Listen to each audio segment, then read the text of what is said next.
Hello everyone, this is Vishnu Sindhu and you are watching NCRT classes. Today we are going to start science for class 7th. Our first topic is chapter 1 nutrition in plants. So kids, what do you understand by word nutrients? ये nutrients होते क्या हैं? आपको याद होगा class 6 में आपने पढ़े थे कि nutrients are those essential compound of food which are necessary for our body. अभी न्यूट्रिएंट्स कौन कौन से थे? They were carbohydrate, protein, vitamins, fat and minerals. अब एक बात बताइए, क्या ये न्यूट्रिएंट्स सिर्फ हमारे लिए यानी ह्यूमन बीइंग के लिए नेसेसरी हैं? नहीं, ये सिर्फ हमारे लिए नहीं, अर्थ पे जितने भी लिविंग ऑर्गेनिजम्स हैं उन सभी के लिए नेसेसरी हैं. चाहे वो प्लांट हैं, चाहे वो ह्यूमन बीइंग है, चाहे वो एनिमल्स हैं, all of them need the all nutrients. ठीक है. अब बेटा ये न्यूट्रिएंट्स हमें कहाँ से मिले? फूड से. अब फूड कहाँ से आया? फूड हमें मिला कहाँ से? एनिमल से या प्लांट से. अब प्लांट्स के पास फूड कहाँ से आया? बेटा प्लांट ने अपना फूड खुद बनाया. पूरे अर्थ पे सिर्फ प्लांट ही ऐसे हैं जो अपना फूड खुद से बना सकते हैं. फिर बचा कौन? हम बच गए, बाकी सभी एनिमल्स बच गए, है ना. तो एनिमल्स और हम डायरेक्टली या इनडायरेक्टली डिपेंड करते हैं किस पे? प्लांट्स पे. किस चीज़ के लिए? अपने फूड के लिए. अब डायरेक्टली तो हम समझ गए कैसे, हमें उनसे सीरियल्स मिले, हमें ग्रेन्स मिले, हमें वेजिटेबल्स मिली, फ्रूट्स मिले. ठीक है. बट इनडायरेक्टली कैसे? इनडायरेक्टली बच्चे, जो फूड हमें एनिमल्स से मिला वो हमें तभी मिल पाया ना जब एनिमल्स को फूड मिला प्लांट से. ठीक है. तो इनडायरेक्टली या डायरेक्टली दोनों मोड से हम डिपेंड करते हैं किस पे? प्लांट्स के ऊपर. ठीक है. चलिए अब एक बात बताइए, ये प्लांट अपना फूड कैसे बना रहे हैं? है ना बेटा, प्लांट अपना फूड बना रहे हैं with the help of carbon dioxide, water and minerals. ठीक है. अब ये बताइए कि ये जो न्यूट्रिएंट्स थे ये क्यों नेसेसरी थे? फूड क्यों नेसेसरी था? बेटा न्यूट्रिएंट्स नेसेसरी थे कि भाई अगर न्यूट्रिएंट्स नहीं मिलेंगे तो हमारी बॉडी ग्रो नहीं करेगी. अगर न्यूट्रिएंट्स नहीं मिलेंगे तो हम डे टू डे लाइफ जो एक्टिविटीज़ हैं उनके लिए एनर्जी नहीं ले पाएंगे. अगर न्यूट्रिएंट्स नहीं मिलेंगे तो जो हमारा टिश्यू रिपेयर है, बॉडी के अंदर से जो रिपेयरिंग अपने आप करती है बॉडी, वो नहीं हो पाएगी. तो बेटा जितने भी लिविंग ऑर्गेनिज्म हैं सभी के लिए ये नेसेसरी हुए. ठीक है. अब जो ये मेथड होता है न्यूट्रिएंट्स को लेने का, उसको क्या बोलते हैं हम? न्यूट्रिशन. तो क्या समझे न्यूट्रिशन से बेटा? Nutrition is the way of taking food and utilising it by body. अब ये हर लिविंग ऑर्गेनिज्म के लिए अप्लाई है, चाहे वो प्लांट है, चाहे एनिमल है, ह्यूमन बीइंग है, कोई भी लिविंग ऑर्गेनिज्म है, सभी के ऊपर ये अप्लाई होता है. ठीक है. अब प्लांट क्या कर रहे थे? अपना फूड खुद से बना रहे थे, है ना. आपने तो नहीं दिया था ना फूड उनको, उन्होंने खुद बनाया था. अब जो भी लिविंग ऑर्गेनिजम्स अपना फूड खुद से बना पाते हैं उनको बोलते हैं ऑटोट्रॉप्स. क्या बोलते हैं? ऑटोट्रॉप्स. अब ये ऑटोट्रॉप्स क्या है? बेटा ऑटोट्रॉप्स दो वर्ड से मिलकर बना है ऑटोट्रॉप्स. ऑटो यानी सेल्फ एंड ट्रॉप्स यानी नरिशमेंट. जो खुद से अपना नरिशमेंट कर सकते हैं उन लिविंग ऑर्गेनिजम्स को बोलते हैं हम ऑटोट्रॉप्स. और वो हैं कौन से? वो सिर्फ और सिर्फ बेटा प्लांट्स हैं. ठीक है. अभी हमने पढ़ा ना कि सिर्फ प्लांट ही हैं जो अपना फूड खुद से प्रिपेयर कर पाते हैं, बाकी सभी तो उनके ऊपर डिपेंड करते हैं. अब ये तो बात की किसकी हमने? ऑटोट्रॉप्स की. और बेटा ये जो ऑटोट्रॉप वाला जो न्यूट्रिशन का मेथड है इसको हम बोलते हैं ऑटोट्रॉपिक न्यूट्रिशन. अब बचा कौन? हम बच गए, बाकी एनिमल्स बच गए. हमने किससे फूड लिया? प्लांट से, यानी किसी दूसरे से. अब जो भी अपने फूड के लिए किसी दूसरे पे डिपेंड करते हैं उनको हम क्या बोलते हैं? हेट्रोट्रॉप्स. और इस तरह का मोड ऑफ न्यूट्रिशन क्या कहलाता है बेटा? Heterotrophic nutrition. ठीक है. हेट्रो यानी दूसरे और ट्रॉप्स यानी नरिशमेंट. ठीक है. Same as autotrophs. तो जो दूसरों पे डिपेंड कर रहे हैं उनको हम बोलेंगे हेट्रोट्रॉप्स. चलिए इतना तो समझ आया. बट अब क्वेश्चन राइज करता है कि प्लांट ने अपना फूड कैसे बना लिया? अब ये CO2, वाटर, मिनरल ये तो हमारे पास भी थे, अब प्लांट ने कैसे फूड बना लिया और हम क्यों नहीं बना सकते? है ना. चलिए, अब प्लांट ने फूड बनाया, बट बनाया कहाँ पे? फैक्ट्री कहाँ है उसकी जहाँ पे वो अपना फूड बना रहा है ना? क्या वो किसी एक सर्टेन पार्ट में बन रहा है या थ्रू आउट द प्लांट हर जगह बन रहा है? रूट्स में, ब्रांचेस में, लीव्स में, स्टेम में, हर जगह, है ना? ये भी एक क्वेश्चन है कि फूड बना कहाँ रहा है प्लांट। अब फूड बना रहा है तो बनाने के लिए जो रॉ मटेरियल था वो कहाँ से आया, है ना? तो ये सभी क्वेश्चन बेटा हम अब अपने नेक्स्ट टॉपिक में डिस्कस करेंगे। अब नेक्स्ट टॉपिक क्या है हमारा? फोटोसिंथेसिस। फोटोसिंथेसिस क्या होता है? The process of food making by plant. ठीक है, इसी प्रोसेस से अपना फूड प्रिपेयर करते हैं सारे के सारे प्लांट्स। फाइन, चलिए अब हम अपना नेक्स्ट टॉपिक शुरू करते हैं। तो बच्चों, हमने देखा कि प्लांट्स अपना फूड खुद प्रिपेयर कर रहे हैं, बट क्वेश्चन क्या था कि फूड कैसे प्रिपेयर कर रहे हैं, उनकी फूड फैक्ट्रीज कहाँ हैं, अगर फूड फैक्ट्रीज हैं तो किस पार्ट में हैं, रॉ मटेरियल कहाँ से आया। तो बच्चों, ये सभी हम पढ़ेंगे अब फोटोसिंथेसिस में। फोटोसिंथेसिस क्या है बेटा? Food making process in plants. ठीक है, तो फूड कैसे बनाया इन्होंने? तो बेटा, जो प्लांट की फूड फैक्ट्री है वो कहाँ है? उसके लीव्स में, उसके पत्ते।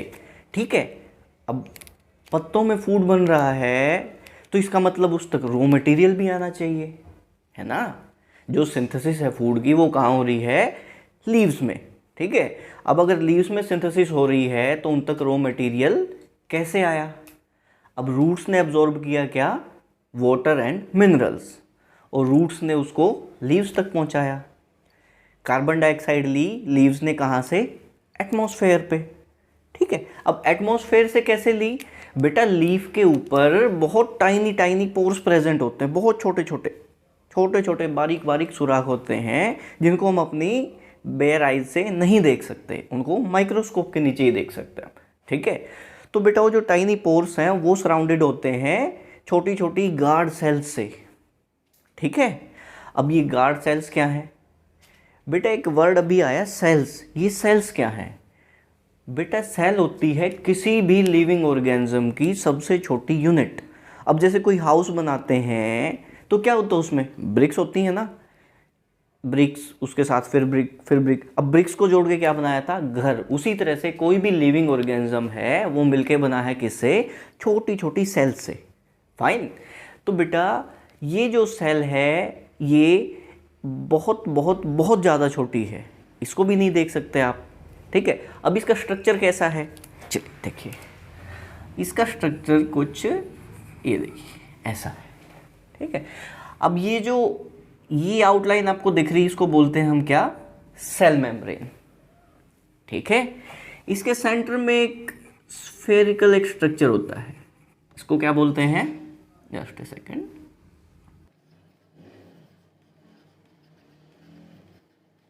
ठीक है बच्चे, ये सेल मेम्ब्रेन, ये न्यूक्लियस, और इस न्यूक्लियस के आसपास सराउंडिंग में बहुत सा एक मटेरियल होता है, इसको बोलते हैं क्या?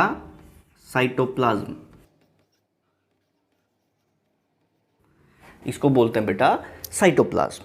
ठीक है, अब ये एक सेल है, इसी तरह की बहुत सारी छोटी सेल्स मिलके क्या बनाती हैं? किसी भी लिविंग ऑर्गेनिज्म को।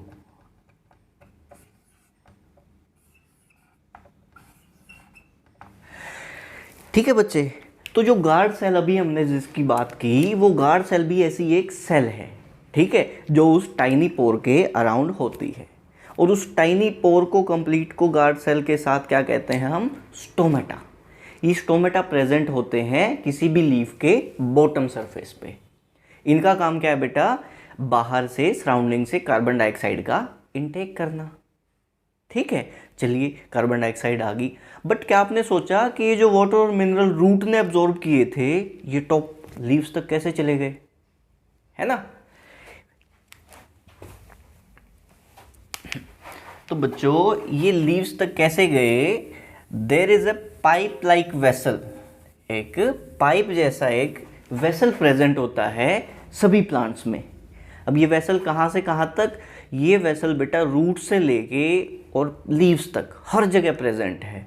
Root, stem, branches, leave, everywhere these vessels are present. तो ये करते क्या हैं, ये ट्रांसपोर्टेशन का काम करते हैं। जैसे इन्होंने वाटर क्या किया, रूट ने एब्जॉर्ब किया, मिनरल एब्जॉर्ब किए। अब ये लीव्स तक कैसे गए, इसी चैनल से गए, इसी पाइप लाइक वेसल से गए ऊपर लीव्स तक।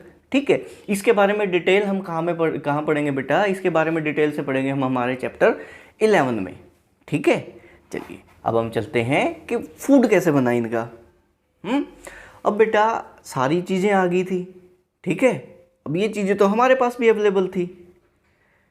क्वेश्चन था ना कि प्लांट ने कैसे बना लिया, हम क्यों नहीं बना पाए फूड, क्योंकि कार्बन डाइऑक्साइड, वाटर, मिनरल सब थे हमारे पास, बट स्टिल हम नहीं बना सकते। क्योंकि बेटा प्लांट के लीव्स में होता है क्लोरोफिल। क्या होता है, क्लोरोफिल। ये एक ग्रीन कलर का पिगमेंट होता है। ठीक है, और इसका काम क्या है बेटा, जो सनलाइट आई है सन से, उसको कैप्चर करना।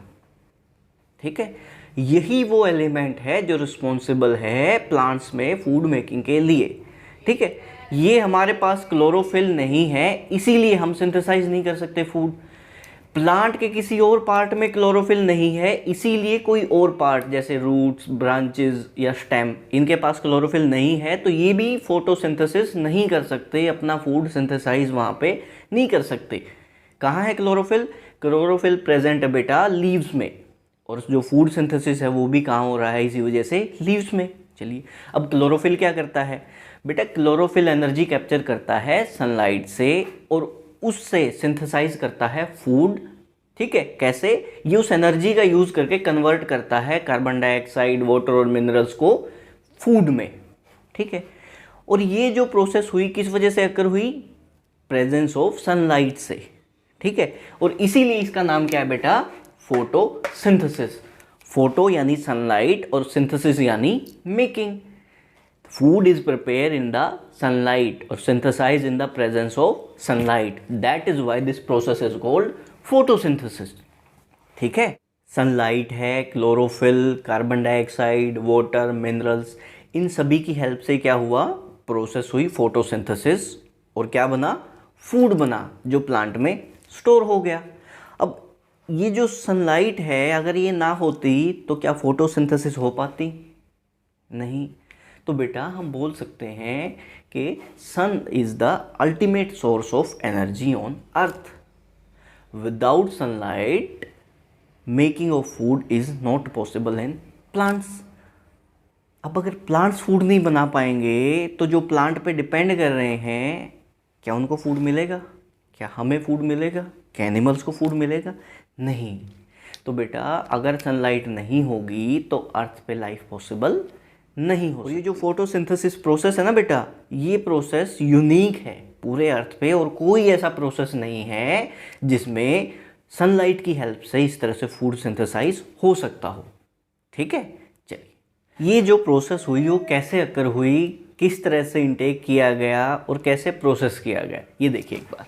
ठीक है, जैसे कोई प्लांट है, लीफ, स्टेम, रूट्स हैं। ठीक है, अब इसके पास वाटर और मिनरल्स कहाँ हैं, रूट्स के पास अवेलेबल है। सनलाइट से क्या सन से क्या मिली बेटा, सनलाइट, और किस लिए, फॉर एनर्जी। ठीक है, अब लीफ को यहाँ पे एनर्जी मिल गई इन फॉर्म ऑफ सनलाइट। फिर कार्बन डाइऑक्साइड मिली कहाँ से, एयर से मिल गई। ठीक है, वाटर मिनरल रूट से मिले, सनलाइट से एनर्जी मिली, और कार्बन डाइऑक्साइड मिली लीफ से। ये जो लीफ है ना, ये ऐसे है, ये अपर पोर्शन, ये लोअर पोर्शन। तो बेटा लोअर पोर्शन में क्या प्रेजेंट है, इसके टाइनी पोर्स जो स्टोमेटा थे। अब इसको हम अगर देखें साइड से, लीफ को कट कर दें तो कैसे दिखेगा, एक ये अपर लेयर है, फिर इसके बाद एक लेयर है किस चीज़ की, क्लोरोफिल की। हमने अभी पढ़ा था ना कि क्लोरोफिल क्या करता है, ये जो सनलाइट से एनर्जी आई है इसको यूटिलाइज करता है फूड को सिंथेसाइज करने में। ठीक है, इसके जस्ट नीचे क्या है बेटा, ये होलो स्पेस है, और इसी के नीचे ये है, यहाँ पे क्या, ये है गार्ड सेल। देखिए ये और ये गार्ड सेल है, सिमिलरली ये और ये क्या है, गार्ड सेल है। ठीक है, इन्होंने देखिए इस कंडीशन में क्या है, ये स्टोमेटा है, ये स्टोमेटा का पोर क्या है, ओपन है, और इस कंडीशन में क्या है, ये क्लोज है। अभी ओपनिंग और क्लोजिंग कैसे हुई, ये देखिए, ये इसी का डायग्राम है किसका, स्टोमेटा का। ठीक है, अब देखिए यहाँ पे क्या है, ये वो ओपनिंग है जहाँ से कार्बन डाइऑक्साइड का इनटेक होता है। ठीक है, अब ये जो गार्ड सेल हैं अगर ये स्वेलअप हो जाती हैं, इनके अंदर एक फ्लूइड आ जाता है, जब प्लांट को इन पोर्स को क्लोज करना होता है तो इनके अंदर एक लिक्विड भर जाता है। ठीक है, उसकी वजह से क्या हो जाती हैं, स्वेलअप, ये भी स्वेल हो जाएगी और ये भी। जैसे ये स्वेल होंगी तो ये बीच की ओपनिंग ये क्या हो जाएगी, खत्म। ठीक है, तो ये जो प्रोसेस है ये स्टोमेटा की ओपनिंग और क्लोजिंग का प्रोसेस है। जब ओपन करना होगा तो दोबारा से वो लिक्विड इनसे चला जाएगा और ये क्या है, दोबारा श्रिंक कर जाएंगी, सेम इसी कंडीशन में आ जाएंगे और फिर से एयर का इंटेक यहाँ पे, कार्बन डाइऑक्साइड का इंटेक यहाँ पे शुरू हो जाएगा। ठीक है, अब जो ये इस लेयर में प्रेजेंट था क्लोरोफिल, इसने सिंथेसाइज किया क्या, food, with the help of carbon dioxide, water and minerals. और वो फूड को क्या किया, फिर स्टोर कर लिया प्लांट के ही डिफरेंट पार्ट्स में। अब इसमें जो ये प्रोसेस हुआ है वो किस, एक सिंपल वे से समझे तो क्या हुआ, देखिए एक बार। तो बच्चों इस प्रोसेस में हुआ क्या, कार्बन डाइऑक्साइड और वाटर प्लांट को कहाँ से मिले, एयर से और रूट से। सॉइल से एब्जॉर्ब किया रूट्स ने और लीव्स तक पहुँचा दिया। एयर से कार्बन डाइऑक्साइड ली गई, सनलाइट से क्या मिली बेटा, एनर्जी मिली, जिसका यूज़ किसने किया, क्लोरोफिल ने। उस एनर्जी का यूज़ करके क्या किया गया, सिंथेसाइज किया गया food in the form of carbohydrates. ठीक है, इसमें कार्बोहाइड्रेट जनरेट हुआ। उसके बाद साथ में क्या जनरेट हुआ बच्चे, ऑक्सीजन। आपने सुना है ना कि प्लांट्स प्रोवाइड्स अस ऑक्सीजन। अब आपको पता चला ये ऑक्सीजन कहाँ से आई, प्लांट्स ने कैसे ऑक्सीजन दी हमें। ये जो प्लांट ने हमें ऑक्सीजन दी है ये उन फूड मेकिंग प्रोसेस में जनरेट हुई थी। ठीक है, और बाद में क्या हुआ बेटा, ये जो कार्बोहाइड्रेट्स हैं ये फाइनली कन्वर्ट हो गए किसमें, स्टार्च में, और स्टोर हो गए कैसे, एज अ फूड। ठीक है बच्चे, अब एक बात बताइए, ये तो हमने बात की किसकी, उन प्लांट्स की जिसमें लीफ है। अब काफ़ी प्लांट ऐसे भी होते हैं जिनमें लीफ नहीं होता, तो उनमें कहाँ से फोटोसिंथेसिस हुआ, है ना। अब बच्चे जैसे आप डेजर्ट एरिया में जाएंगे तो वहाँ पे आपने देखे होंगे कैक्टस के प्लांट होते हैं, उनमें कोई लीफ होता है, नहीं बेटा, उनमें आपने देखा होगा कि जो स्टेम है वही ग्रीन कलर का होता है। अब ग्रीन कलर का मतलब क्या है, हाँ जी, ग्रीन कलर का मतलब है बेटा कि प्रेजेंस ऑफ क्लोरोफिल। अब अगर वहाँ पे क्लोरोफिल प्रेजेंट है, उसको वाटर भी मिल रहा है, सराउंडिंग से उसको कार्बन डाइऑक्साइड भी मिल रही है, तो बेटा ये इंडिकेट करता है क्या कि वहाँ भी फोटोसिंथेसिस हो रहा है और वो प्लांट अपना फूड प्रिपेयर कर रहे हैं। अब एक एक्टिविटी से समझते हैं कि ये क्या, ये स्टार्च एक्चुअल में था। ठीक है, हम क्या करेंगे, इसके लिए हम दो सेम टाइप के पॉटेड प्लांट्स लेंगे। ठीक है, दोनों को क्या करेंगे, हम एक को हम डार्क रूम में रख देंगे या किसी बॉक्स के अंदर रख दीजिए जहाँ पे उसको सनलाइट ना मिल सके।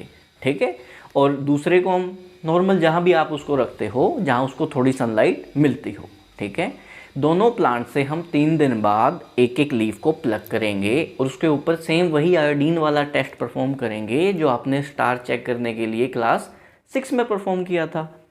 जो रीडिंग आएगी उसको आप नोट करेंगे।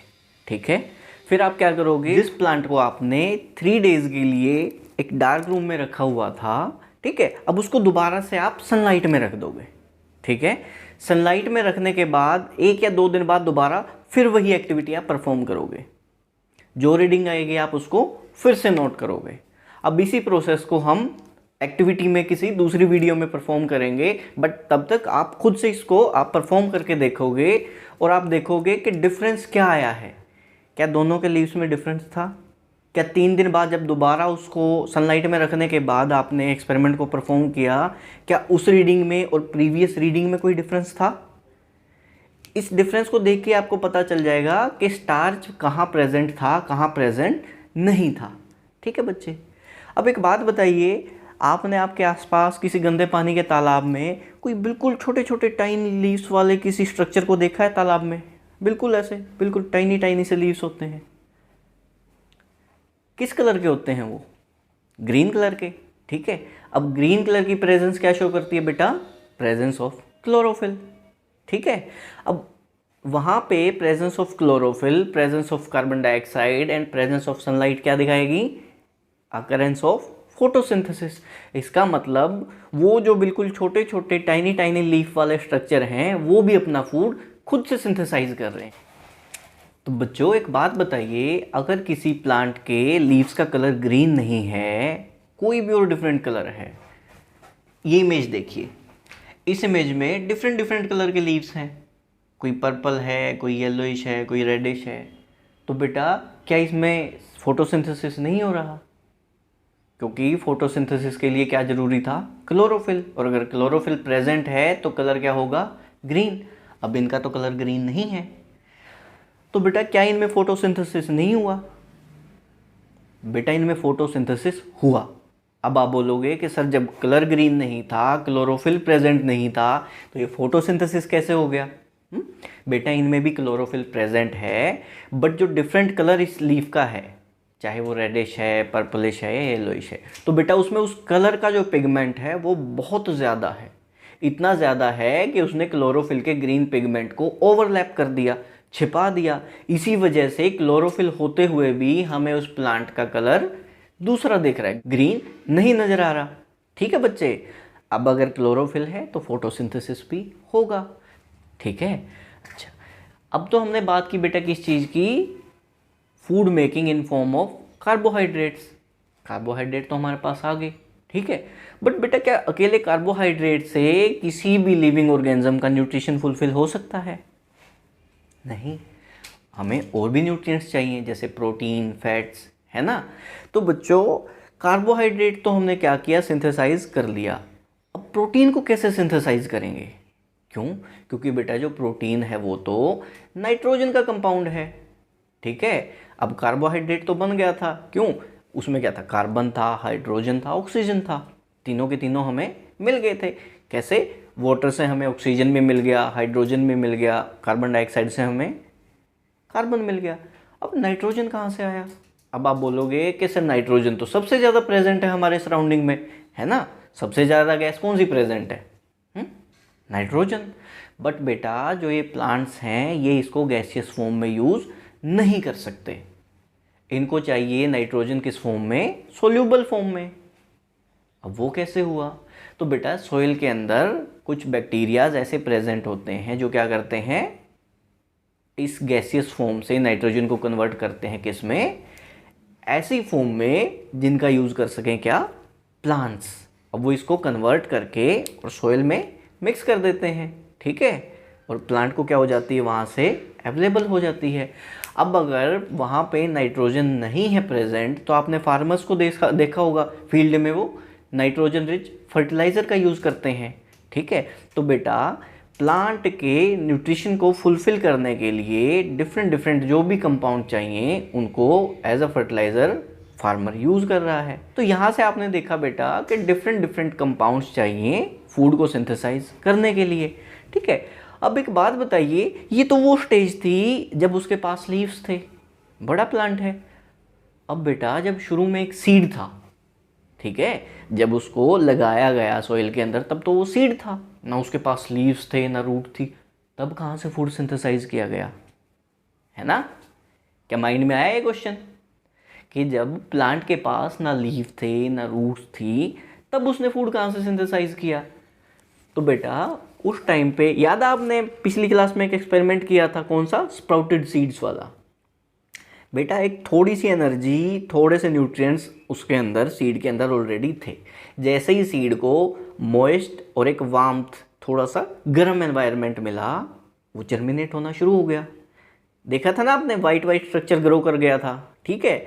अब दो स्ट्रक्चर ग्रो हुए थे, कौन से? एक तो जो ऊपर जहाँ पे लीफ हैं ऊपर की तरफ गया, और एक कौन सा? जो नीचे रूट्स की तरफ गया, ठीक है। उस कंडीशन में आते ही क्या हुआ बेटा, उसने जो सॉइल है सॉइल से एब्जॉर्ब करना शुरू कर दिया। उस टाइम पे अगर वो न्यूट्रिएंट्स कौन से? 3 मेन न्यूट्रिएंट्स हैं, नाइट्रोजन, पोटेशियम एंड फॉस्फोरस। अगर ये तीनों प्रेजेंट हैं तो कोई भी प्लांट इजीली ग्रो कर जाएगा। अब ये किस काम आते हैं? ठीक है, अब अभी हमने नाइट्रोजन को डिस्कस किया ना, किस लिए था बेटा? वो सिंथेसिस ऑफ प्रोटीन, ठीक है। अब फॉस्फोरस किसके लिए था बेटा? स्ट्रॉन्ग रूट्स के लिए फॉस्फोरस नेसेसरी है, ठीक है, जो अर्ली स्टेज थी प्लांट की, उस टाइम पे रूट्स को स्ट्रोंग किया, अच्छे से एब्जॉर्ब किया और न्यूट्रिशन लिया। ठीक है, अब जो पोटेशियम है वो क्या काम करता है? Potassium provides strength to any plant. तो बेटा जब उसके पास लीव्स भी नहीं थे और कोई सोर्स नहीं था, तो प्लांट ने सिर्फ, सीड ने सिर्फ सॉइल से क्या किया? एब्जॉर्ब किया और अपना फूड प्रिपेयर किया। और जैसे ही उसके लीव्स आए, वो उस कंडीशन में आ गया जब वो फोटोसिंथेसिस को कर सकता है।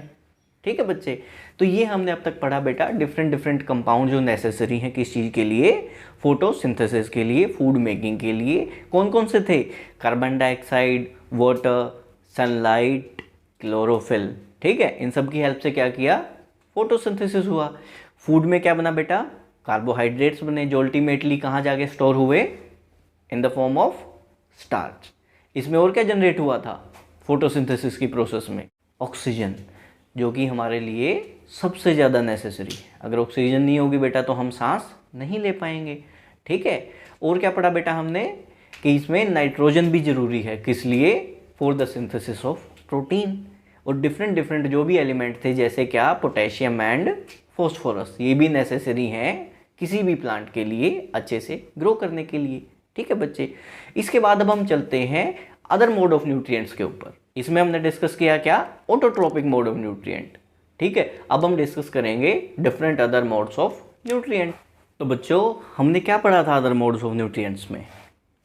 हेट्रोट्रोप्स। हेट्रोट्रोप्स क्या थे बेटा? जो अपना फूड खुद से सिंथेसाइज नहीं कर सकते, जैसे ह्यूमंस, जैसे अदर एनिमल्स। ठीक है, अब बच्चे कुछ प्लांट ऐसे भी हैं जिनके पास क्लोरोफिल नहीं है। अब अगर क्लोरोफिल नहीं है तो वो अपना फूड वो खुद से सिंथेसाइज नहीं कर सकते। अब बेटा फूड खुद से सिंथेसाइज नहीं कर सकते तो फूड कहीं ना कहीं से तो चाहिए ना। अब वो भी किसी ना किसी दूसरे प्लांट के ऊपर डिपेंड करेंगे। क्या आपने अमरबेल का नाम सुना है? इंग्लिश में जिसको बोलते हैं कैस्केटा। आपने शायद नाम सुना हो और हो सकता है देखा भी हो। ये देखिए, यहाँ एक इमेज है। ये देखिए, एक येलो येलो कलर का ट्यूब टाइप का एक स्ट्रक्चर है जो पूरे के पूरे प्लांट के ऊपर फैला हुआ है। ठीक है बेटा, ये है अमरबेल कैस्केटा। ठीक है, अब ये क्या कर रहा है? ये जिस प्लांट के ऊपर आ गया, ये उससे अपना फूड क्या कर रहा है? सक करता है। ठीक है, इसके पास अपना कोई क्लोरोफिल तो है नहीं जो ये फूड सिंथेसाइज कर सके। तो इसमें ये क्या करता है? जिस भी प्लांट के ऊपर ये अमरबेल आ गया, ये उसी से अपना फूड क्या करता है? सक करता है। जो भी उसको न्यूट्रिएंट चाहिए वो उसी से ले रहा है। ठीक है, तो इस कंडीशन को हम क्या बोल रहे हैं बेटा? इस कंडीशन में जो प्लांट जिसके ऊपर ये अमरबेल है वो क्या है? होस्ट। वो एज अ होस्ट इसको सर्व कर रहा है। और ये जो अमरबेल है ये क्या है बेटा? एक पैरासाइट, यानी जिसमें हम अपना फूड खुद से ना बना के किसी दूसरे से ले रहे हैं। उस कंडीशन में जो फूड प्रोवाइडर है वो क्या है? एक होस्ट है। और जो फूड ले रहा है, कंज्यूम कर रहा है, वो क्या है? एक पैरासाइट। कुछ प्लांट्स ऐसे भी हैं जो इंसेक्ट्स को खाते हैं। एक प्लांट है पिचर प्लांट, उसमें क्या है? एक पिचर जैसा, एक जग जैसा शेप है। ठीक है, और वो शेप कहाँ से आया? उसके जो लीव्स हैं वही मॉडिफाई हो गए हैं उस पिचर की शेप में। ठीक है, अब वो क्या करते हैं? उस पिचर के अंदर एक नीचे लिक्विड है। ठीक है, एक बार ये देखिए, ये इमेज देखिए, यहाँ पे देख पा रहे होंगे ना आप? एक ग्रीन कलर का जग जैसा एक स्ट्रक्चर है, लीव्स भी हैं आसपास, है ना? तो बेटा अब ये पिचर प्लांट में क्या है? ऊपर एक लिड है, ढक्कन जैसा है, जग जैसी इसकी शेप है। अंदर इसके क्या है बेटा? कुछ डाइजेस्टिव जूसेस हैं इस पिचर के अंदर। ठीक है, और एक हेयर लाइक स्ट्रक्चर है। अब जैसे ही कोई इंसेक्ट इसके अंदर आता है तो वो नीचे जो चला जाता है, बट इस हेयर स्ट्रक्चर की वजह से वो दोबारा ऊपर नहीं आता। इंसेक्ट के अंदर जाते ही प्लांट क्या करता है? अपने इस लिड को क्लोज कर देता है। क्लोज होने के बाद वो इंसेक्ट बाहर नहीं आ पाता, और जो अंदर जो डाइजेस्टिव जूसेस हैं उनकी हेल्प से पिचर प्लांट इसको क्या कर लेता है? डाइजेस्ट कर लेता है, और इससे सारे न्यूट्रिएंट क्या कर लेता है? सक कर लेता है। ठीक है, अब आप सोचोगे कि इसका ग्रीन कलर था, अब ग्रीन कलर है तो इसका मतलब क्लोरोफिल प्रेजेंट है, तो फिर भी ये इंसेक्ट्स को क्यों खा रहा है ना? अब बेटा ये इंसेक्ट्स को इसलिए खा रहा है क्योंकि जिस सॉइल में ये प्रेजेंट है वहाँ से इसको एनफ न्यूट्रिएंट्स नहीं मिले। सनलाइट मिला, क्लोरोफिल था, बट रॉ मटेरियल प्रॉपर नहीं मिला, तो इसको जो इसका नरिशमेंट चाहिए था वो प्रॉपरली नहीं मिला। तो जो नरिशमेंट की इसको कमी रही उसको फिलफिल करने के लिए इसने क्या किया, इन इंसेक्ट्स को खाया। और जितने भी इस टाइप के प्लांट हैं जो इंसेक्ट्स को खाते हैं उनको क्या बोलते हैं बेटा, इंसेक्टिवोरस। आपने पढ़ा था ना पिछली क्लास में, different different types of animal जो क्या थे, हर्बीवोरस, कार्निवोरस एंड ओमनिवोरस। तो ये एक नई टाइप है प्लांट्स में जो है इंसेक्टिवोरस। ये क्या करते हैं बेटा, इंसेक्ट्स को खाते हैं। तो बच्चों अब हम करते हैं दूसरे मोड ऑफ न्यूट्रिशन के बारे में डिस्कस। क्या बेटा आपने मशरूम्स को देखा है? मशरूम के पैकेट आते हैं मार्केट में, ठीक है, हम उनको एज ए वेजिटेबल यूज़ भी करते हैं। बट बच्चों आपने इसी मशरूम को ऐसे ही आपके आसपास पेड़ के पास लगा हुआ भी देखा होगा, है ना। एक अम्ब्रेला टाइप का स्ट्रक्चर होता है जिसके नीचे छोटा सा स्टेम जैसा अपीयर हो रहा होता है, ठीक है। बट बेटा इनका कलर क्या है, ये कभी रेड है कभी ब्राउन है, ठीक है। और जो हम एज अ वेजिटेबल कंज्यूम करते हैं वो कौन से हैं, वाइट हैं, ठीक है। बट बेटा ग्रीन कलर तो इनमें है ही नहीं। अगर ग्रीन कलर नहीं है तो ये अपना फूड कहाँ से ले रहे हैं, है ना। तो बेटा कुछ लिविंग ऑर्गेनिजम्स ऐसे होते हैं जो अपना फूड डेड या डिकेइंग ऑर्गेनिक मैटर से लेते हैं, ठीक है बच्चों। ये करते क्या हैं, ये अपने डाइजेस्टिव जूसेस उस डिकेइंग मैटर के ऊपर डालते हैं जो उसको ब्रेक डाउन करके एक सोल्यूबल फॉर्म में ले आता है, ठीक है। अब उस सोल्यूबल फॉर्म से, उस सॉल्यूशन से क्या करते हैं, अपने लिए रिक्वायर्ड न्यूट्रिएंट्स को एब्जॉर्ब कर लेते हैं, ठीक है। और इस तरह से जो अपना फूड इनटेक करते हैं उनको बोलते हैं बेटा सेप्रोट्रोप्स, ठीक है। अब एक बार ये फोटो देखिए, ये मशरूम दिख रही है आपको, ठीक है। बट ये कैसी मशरूम है जो ऐसे ही आपको घर के आसपास या किसी फॉरेस्ट में मिल जाएगी, ठीक है बच्चे। अब जो इस वे से ये जो न्यूट्रिशन हुआ, इस न्यूट्रिशन को क्या बोला, सेप्रोट्रोपिक न्यूट्रिशन, ठीक है। अब ये हुआ कैसे, है ना, समझ तो आ गया, बट हुआ कैसे बेटा। आपने कभी घर में ब्रेड को ख़राब होते हुए देखा है? अगर नहीं तो एक काम कीजिए, एक ब्रेड का टुकड़ा लीजिए, उसको पानी में भिगोइए और उसको 2 से 3 दिन के लिए वार्म किसी भी जगह पे रख दीजिए। 2 से 3 दिन बाद देखेंगे कि आपको उसके ऊपर ग्रीन, येलो या किसी भी कलर का आपको एक स्ट्रक्चर अपीयर होगा, जैसे इस फोटो में देखिए, है ना, इसके ऊपर, ठीक है। अब इसको अगर जूम करके देखेंगे तो आपको कुछ इस तरह का दिखेगा, एक हेयरी लाइक स्ट्रक्चर, और ऊपर क्या है, एक छोटे छोटे बॉल जैसा स्ट्रक्चर, ठीक है। तो बेटा ये क्या है, ये फंगी है, ठीक है। अब ये फंगी क्या है बेटा, ये वही ऑर्गेनिज्म हैं जो अपना फूड किसी डेड या डिकेइंग मैटर से कलेक्ट करते हैं, ठीक है। ये जो हेयर लाइक स्ट्रक्चर इसमें था, ये क्या कर रहे हैं, इससे अपना फूड वहाँ से कंज्यूम कर रहे हैं। अब ये जो मशरूम आपने डिस्कस किया, मशरूम क्या था बेटा, मशरूम भी एक फंगस है, ठीक है।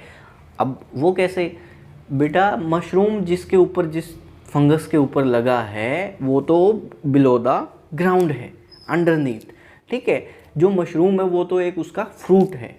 अब फ्रूट से क्या होता था, आपने प्लांट में देखा होगा, फ्रूट के अंदर सीड होता था जो दोबारा से उस प्लांट को जर्मिनेट करने में हेल्प करता था, है ना। तो ऐसे ही बेटा ये जो मशरूम है, इस मशरूम के अंदर क्या होते हैं, उसके स्पोर्स होते हैं उस फंगस के, ठीक है। वो स्पोर्स क्या करते हैं, दोबारा से उस फंगस को जनरेट करने में हेल्प करेंगे, ठीक है। अब ये जो स्पोर्स हैं ये हमारे आसपास एयर में भी प्रेजेंट होते हैं। इनको जैसे ही ह्यूमिड और वार्म एनवायरनमेंट मिलता है, ज़्यादा मॉइस्चर वाला एनवायरनमेंट मिलता है, ये दोबारा से जनरेट हो जाते हैं। आपने देखा होगा बारिश के टाइम में जो पिकल्स हैं वो ख़राब हो जाते हैं, लेदर मटेरियल्स ख़राब हो जाते हैं। क्यों? क्योंकि बेटा उस सीज़न में क्या है, बहुत ह्यूमिडिटी होती है, एनवायरनमेंट थोड़ा सा वार्म होता है, मॉइस्चर बहुत ज़्यादा होता है, ठीक है। अब जो फंगस के स्पोर्स हैं, ठीक है, वो तो प्रेजेंट थे एयर में, जैसे ही उनको फेवरेबल कंडीशन मिली उन्होंने जर्मिनेट करना शुरू कर दिया। अब जहाँ भी वो ग्रो हुए वो चीज़ें सारी ख़राब हो गई, ठीक है। तो इसका मतलब बेटा क्या हुआ कि ये तो बहुत हार्मफुल हैं, ठीक है। बट बेटा कुछ ऐसे भी ऑर्गेनिज्म हैं, कुछ ऐसे भी फंगी हैं जो हमारे लिए बेनिफिशियल हैं।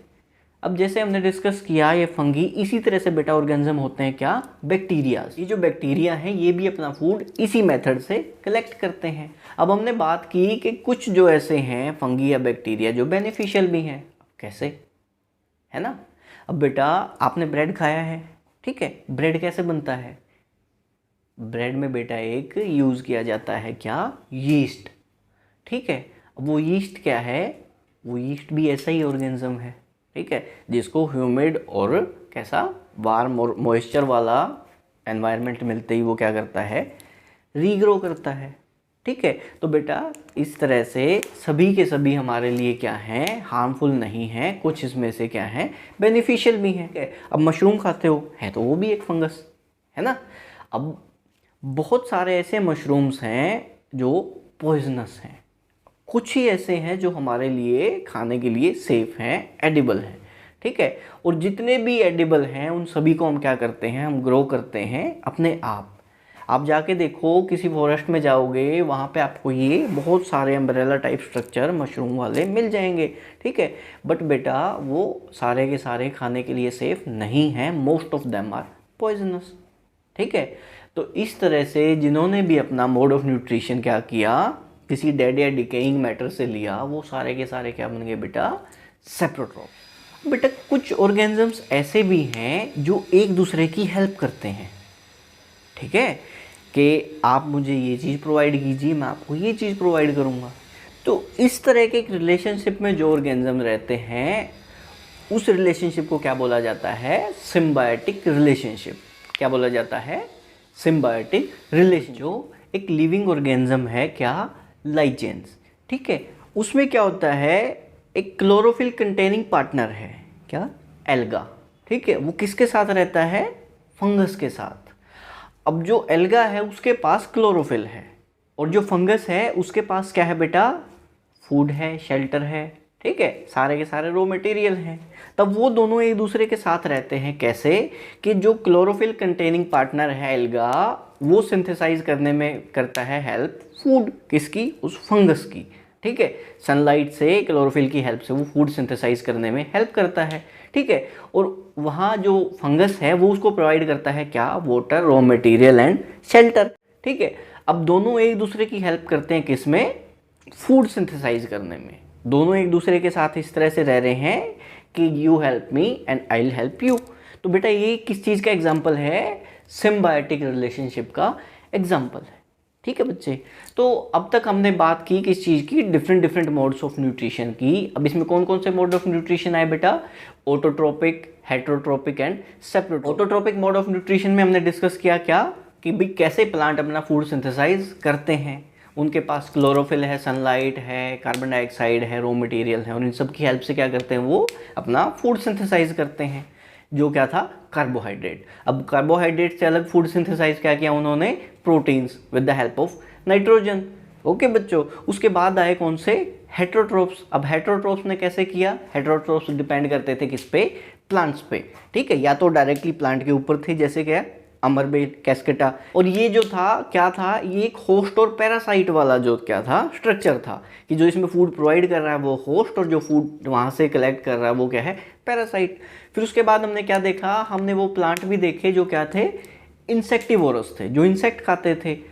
और इंसेक्ट खाते क्यों थे, क्योंकि बेटा उनको प्रॉपर न्यूट्रिशन नहीं मिल पा रहा था वहाँ सॉइल से, ठीक है। फिर हमने क्या किए, हमने सेप्रोट्रोप्स देखे, वो लिविंग ऑर्गेनिज्म जो अपना फूड डेड या डिकेइंग मैटर से कलेक्ट कर रहे थे, ठीक है। हमने सिम्बायोटिक रिलेशनशिप देखा जिसमें दो लिविंग ऑर्गेनिज्म एक दूसरे के साथ एक ऐसे रिलेशन में रहते हैं कि वो एक दूसरे को फूड सिंथेसाइज करने में हेल्प कर रहे हैं, ठीक है बच्चे। तो ये सब थे आपके डिफरेंट मोड्स ऑफ न्यूट्रिशन।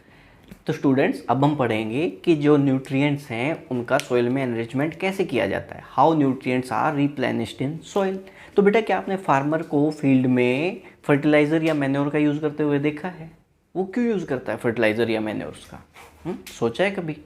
क्योंकि बेटा जहाँ भी प्लांट है, प्लांट वहाँ पे जो सॉइल है उससे अपने लिए न्यूट्रिएंट कलेक्ट करता है, सक करता है। अब बेटा जहाँ से कोई चीज़ का इंटेक किया जाएगा तो वहाँ पे वो चीज़ डेफिशिएंट होती चली जाएगी, धीरे धीरे घटती चली जाएगी। ठीक है, अब आप अपने लिए कुछ खाने के लिए लेके आए हो, आप उसमें से कुछ खाओगे तो बेटा वहाँ पे कम होता जाएगा ना, धीरे धीरे धीरे धीरे टाइम आएगा जब वो ख़त्म हो जाएगा। तो सिमिलरली बेटा सोइल में से अगर न्यूट्रिएंट्स का बार बार एब्जॉर्प्शन होगा तो वहाँ पे डेफिशिएंसी आएगी। ठीक है, अगर डेफिशिएंसी आएगी तो दोबारा जब वहाँ पे कोई प्लांट लगेगा, प्लांटेशन की जाएगी, तो वहाँ पे एनफ न्यूट्रिएंट्स नहीं होंगे, और अगर न्यूट्रिएंट्स एनफ नहीं हैं तो प्लांट अपने लिए ना फूड सिंथेसाइज कर पाएगा, ना अपने आप को हेल्दी रख पाएगा। तो इसलिए बेटा जो फार्मर है वो क्या करते हैं, अपने फील्ड्स में डिफरेंट टाइम्स पे मैन्योर एंड फर्टिलाइजर्स का यूज़ करते हैं। अब ये जो मैन्योर्स या फर्टिलाइजर्स हैं ये क्या होते हैं, नाइट्रोजन, पोटेशियम और जो फॉस्फोरस जैसे हमारे न्यूट्रिएंट्स हैं उनसे एनरिच होते हैं। ठीक है, तो जब वो उन्हें अपने फील्ड्स में डालता है तो प्लांट को प्रॉपर ये सभी न्यूट्रिएंट्स मिलते हैं, और सभी न्यूट्रिएंट्स मिलने के बाद क्या होता है, प्लांट अच्छे से ग्रो करता है। हमने पढ़ा था ना कि सीड को ये तीनों नेसेसरी हैं जब सीड की फॉर्म में था। ठीक है, और फिर उसके बाद भी ये डिफरेंट टाइप से प्लांट की हेल्प करते हैं, प्लांट को प्रोटीन सिंथेसाइज करने में हेल्प करते हैं, प्लांट को स्ट्रेंथ प्रोवाइड करवाते हैं। ठीक है, रूट्स को स्ट्रॉन्ग करते हैं ताकि वो अच्छे से एब्जॉर्प्शन कर सके, किसका, मिनरल्स का और वाटर का। ठीक है बच्चे, अगर किसी फील्ड में ये नहीं होंगे तो वहाँ पे क्रॉप अच्छे से ग्रो नहीं कर पाएगी। एक बैक्टीरिया होता है, कौन सा, राइजोबियम। ठीक है, अब राइजोबियम का काम क्या बेटा, वो नाइट्रोजन को एटमॉस्फेयर से लेके और सॉइल में कन्वर्ट करके देता है, किस फॉर्म में, ऐसी फॉर्म में जो प्लांट के लिए इजी टू एब्जॉर्ब है। ठीक है, लेकिन उसके लिए एक कंडीशन है, एक मजबूरी है कि वो अपना खुद से फूड सिंथेसाइज नहीं कर सकता। अब अगर फूड कोई चीज़ अपने लिए सिंथेसाइज नहीं कर सकती तो बेटा वो सस्टेन नहीं कर सकती। क्यों, अगर खाना नहीं है तो कोई चीज़ जिंदा कैसे रहेगी। ठीक है, तो इसके लिए बेटा वो क्या करता है, वो ऐसे प्लांट्स, कौन से, लिग्यूमिनस प्लांट्स, उनकी रूट्स में रहता है। अब ये लिग्यूमिनस प्लांट्स कौन से हैं बेटा, आपके ग्राम, चने या दालें हैं, जितने भी पल्सेस हैं, ये सभी प्लांट्स कौन से हैं, लिग्यूमिनस। इनकी रूट्स में बेटा छोटे छोटे नोड्स होते हैं, गोल गोल गांठें होती हैं। ठीक है, तो जो बैक्टीरिया है ये उन नोड्स में रहता है। ओके, अब नोड्स में रह के क्या करता है, नाइट्रोजन को कन्वर्ट करता है किस में, गैसियस फॉर्म से एब्जॉर्बेबल फॉर्म में। ओके, इन रिटर्न प्लांट इसको क्या प्रोवाइड करता है बेटा, फूड प्रोवाइड करता है और इसको शेल्टर प्रोवाइड करता है। ठीक है, तो क्या ये एक सिम्बायोटिक रिलेशनशिप नहीं हो गया। पीछे हमने डिस्कस किया था ना कि सिम्बायोटिक रिलेशनशिप क्या होता है, जहाँ पे एक लिविंग ऑर्गेनिज्म दूसरे लिविंग ऑर्गेनिज्म की हेल्प करता है और इन रिटर्न वो भी उस दूसरे ऑर्गेनिज्म को कुछ ना कुछ प्रोवाइड करता है। तो यहाँ पे राइजोबियम ने क्या प्रोवाइड किया, नाइट्रोजन, और इन रिटर्न जो लिग्यूमिनस प्लांट था उसने क्या प्रोवाइड किया, इसको फूड एंड शेल्टर। तो बेटा ये क्या था, एक सिम्बायोटिक रिलेशनशिप का एग्जाम्पल। लेकिन इसका फ़ायदा क्या होगा, अब बेटा जो फर्टिलाइज़र डाले गए उसमें नाइट्रोजन भी था और ये सभी के सभी किस फॉर्म में है, एक केमिकल फॉर्म में है। ठीक है, लेकिन अगर किसी फील्ड में ये लिग्यूमिनस क्रॉप लगा दी जाए तो वो तो ऑटोमेटिकली नाइट्रोजन रिच हो जाएगी। तो जो फर्टिलाइज़र यूज़ किया गया उसमें से हम नाइट्रोजन का जो कंपोनेंट है उसको हटा सकते हैं। ठीक है ना, ये हमारे लिए हेल्दी भी होगा और यूज़फुल भी होगा, किसके लिए, हेल्पफुल होगा, किसके लिए, एनवायरनमेंट के लिए। तो स्टूडेंट्स, इस चैप्टर में हमने different modes of nutrition study किए। ठीक है, इसमें हमने स्टडी किया कि किस तरह से सिम्बायोटिक रिलेशन में डिफरेंट ऑर्गेनिजम्स हैं जो क्या करते हैं, रहते हैं। बट बेटा क्या आपने किसी फार्मर को फॉरेस्ट में कोई फर्टिलाइज़र या मैन्योर डालते देखा है, नहीं ना। तो बेटा उनको कहाँ से एनरिचमेंट न्यूट्रिएंट्स की कहाँ से होती है, कैसे होती है वहाँ की सोइल में, सोचा है कभी? हाँ? तो बेटा जो आपने सेप्रोट्रोप्स पढ़े थे ना, ये वहाँ पे इस नरिशमेंट का काम करते हैं। कैसे? अब बेटा वहाँ पे जो भी प्लांट पे लीव थे, फ्रूट थे, सभी के सभी क्या हुए बेटा, नीचे ग्राउंड पे आ गए, है ना। अब ग्राउंड पे क्या प्रेजेंट थे, वो बैक्टीरिया प्रेजेंट थे, फंगी प्रेजेंट थी। उन्होंने क्या किया, जो जितने भी लीव्स थे उनको सूखने के बाद जो जितने भी फ्रूट ऊपर से नीचे गिरे थे उन सभी को डिकम्पोज कर दिया। डिकम्पोज मैंने ब्रेक डाउन कर दिया, छोटे छोटे ऐसे पार्ट्स में ब्रेक डाउन कर दिया कि जो ओरिजिनल फॉर्म में वो आए थे। ठीक है, और जैसे ही वो उस फॉर्म में कन्वर्ट हुए, ब्रेक डाउन हुए। अब वो ब्रेक डाउन किए क्यों थे, क्योंकि उन्होंने उनसे अपना न्यूट्रिएंट कलेक्ट करना था। जो सेप्रोट्रोपिक न्यूट्रिएंट मेथड था उसमें क्या करते थे, किसी भी ऑर्गेनिक मैटर को, डेड या डिकेइंग मैटर को वो अपना डाइजेस्टिव जूस उस पर डालते थे, उसको ब्रेक डाउन करते थे और उससे अपना न्यूट्रिएंट लेते थे। तो जो लेफ्ट ओवर था वो क्या था, वो यही न्यूट्रिएंट थे जो प्लांट ने एब्जॉर्ब किए थे, उसी फॉर्म में उन्होंने उसको कन्वर्ट किया और दोबारा से फिर वही उस सॉइल में आ गए। तो बेटा फॉरेस्ट में इस मेथड से जो न्यूट्रिएंट्स हैं दोबारा फिर से सॉइल में जाते हैं, ठीक है। बट हमारे फील्ड्स में ऐसा नहीं है, वहाँ पे फार्मर को इनको दोबारा से डालना पड़ता है, ठीक है बच्चे। तो इस चैप्टर में हमने डिफरेंट मोड्स ऑफ न्यूट्रिशन पढ़े, हमने पढ़ा सिम्बायोटिक रिलेशन क्या है, सॉइल का एनरिचमेंट कैसे किया जाता है, ठीक है बच्चे।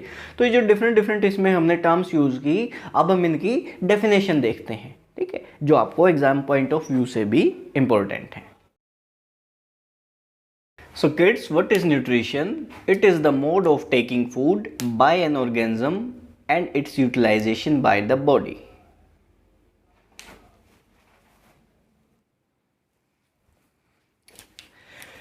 Autotrophic nutrition, mode of nutrition in which organisms prepare their food by themselves.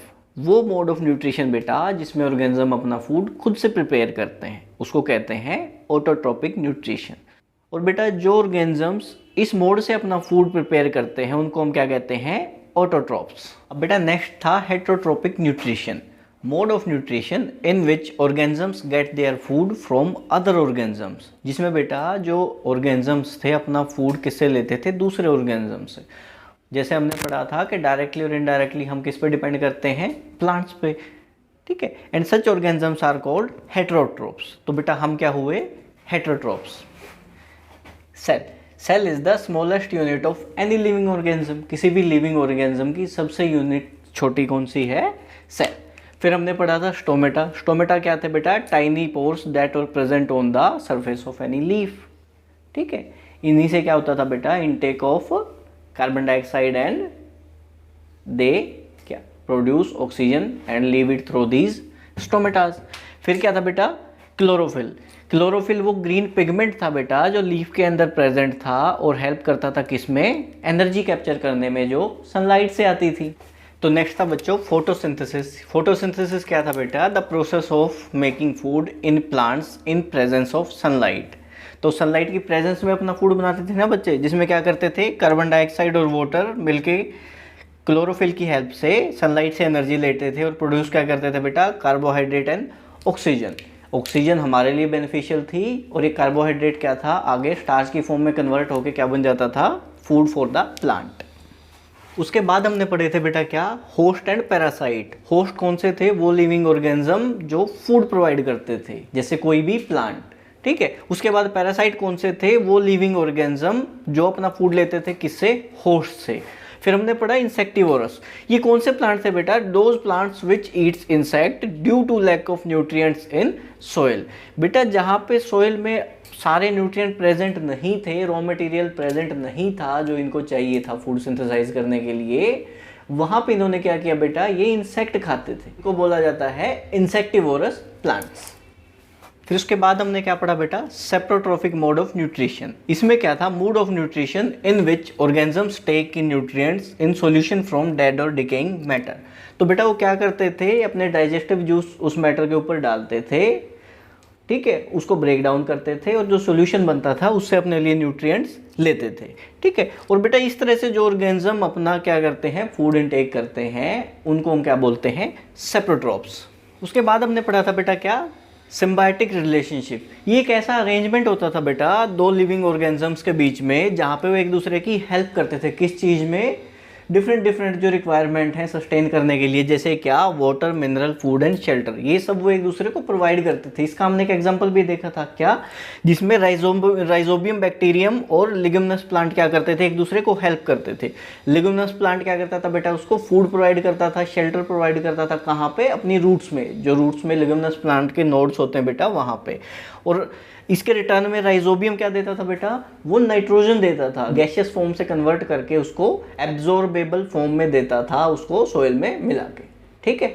उसके बाद हमने पढ़े थे एसेंशियल कंपोनेंट्स इन सोइल। वो क्या था बेटा, नाइट्रोजन, जो हेल्प करता था किसमें, प्रोटीन सिंथेसिस में, ठीक है। उसके बाद हमने पढ़ा क्या, फॉस्फोरस। फॉस्फोरस किसमें हेल्प करता था बेटा, स्ट्रॉन्ग रूट्स के लिए पढ़ा था ना हमने। फिर क्या था, पोटेशियम, वो किस में हेल्प करता था बेटा, स्ट्रेंथ प्रोवाइड करता था प्लांट को, स्टेम को स्ट्रॉन्ग बनाता था, ठीक है बच्चे। तो इसी के साथ बच्चों हम अपनी वीडियो को यहीं पे फिनिश करते हैं। तो बच्चों ये चैप्टर यहीं तक था। इसकी एक्सरसाइज को हम नेक्स्ट वीडियो में करेंगे। अगर आपको ये वीडियो अच्छी लगी हो तो इसको लाइक कीजिए और हमारे चैनल को सब्सक्राइब कीजिए। Thank you.